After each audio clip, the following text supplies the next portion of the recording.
Nous vivons un moment où la santé psychique des Françaises et des Français est de plus en plus gravement menacée. Et à cet égard, le sport est un outil essentiel, un sas de décompression indispensable. L'instauration d'un couvre-feu à 18 heures, à bien des égards, est encore plus dure à vivre pour nos concitoyennes et nos concitoyens que le confinement du printemps dernier, qui empêche toute pratique encadrée, mais aussi libre, du sport. Aucune possibilité d'entraînement en club, en salle ou tout simplement en plein air pour des millions de sportifs amateurs en France. Les clubs sportifs, quant à eux, sont à bout de souffle et se meurent à petit feu. Plus de produits de la taxe Buffet, en lien notamment avec la défaillance de Mediapro, j'y reviendrai pas. Plus de recettes de billetterie, moins de licences. C'est tout le modèle économique de ces structures essentielles à la pratique sportive qui se meurt dans notre pays.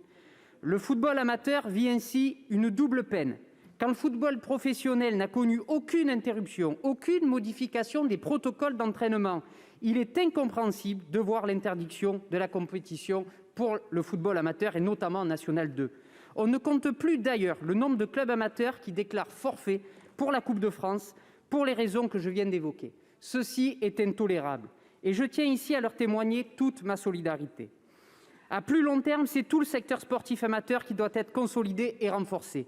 À ce titre, les 10 propositions issues du Grenelle de l'éducation et de l'inclusion par le sport, faites à l'initiative de 80 élus locaux et nationaux, doivent être mises en œuvre rapidement. Réinvestissement dans les équipements insuffisants et souvent vétustes, mise en place d'un fonds d'urgence, formation et recrutement d'encadrants sportifs et d'insertion.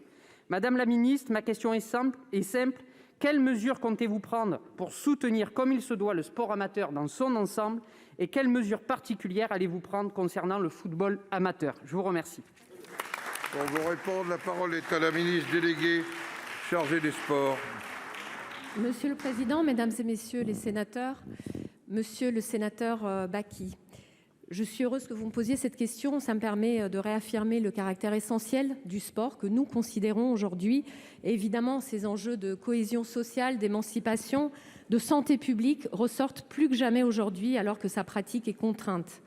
C'est pourquoi, avec Jean-Michel Blanquer, avec Olivier Véran, avec ce gouvernement, nous nous battons et nous mettons un point d'honneur à ce que le sport reste présent dans nos vies. Alors, vous avez soulevé la question du sport, du football et des compétitions telles qu'on les connaît de manière classique.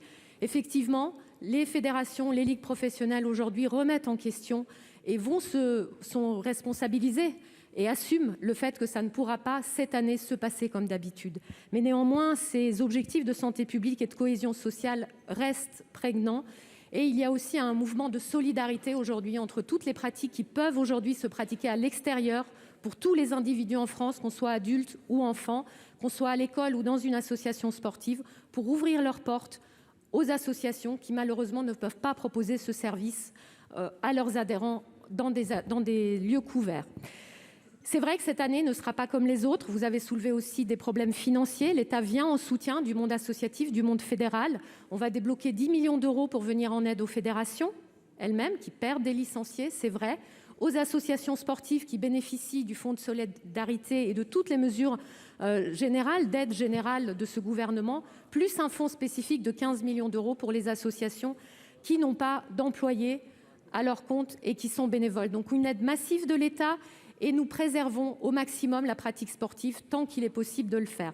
Nous avons cet espoir aussi avec le masque sportif qui est aujourd'hui en cours de validation par les instances sanitaires que nous avons travaillé avec l'AFNOR et on espère qu'à partir du mois de mars, ça permettra la reprise d'une activité sportive en intérieur et au moins de finir cette saison par des championnats, par un circuit de compétition comme il pourra être mis en place par les fédérations parce que la compétition, vous avez raison, fait partie aussi intégrante de la pratique sportive et c'est important. Monsieur Bacchi, vous avez quelques secondes par protection. Rapidement, merci. Simplement pour vous dire que malheureusement, on n'a pas des mois devant nous et que les réponses apportées, si elles arrivent dans un mois, dans 2 mois, il sera trop tard pour bon nombre de salles, de clubs de danse, de clubs de football et de clubs amateurs et c'est fortement regrettable.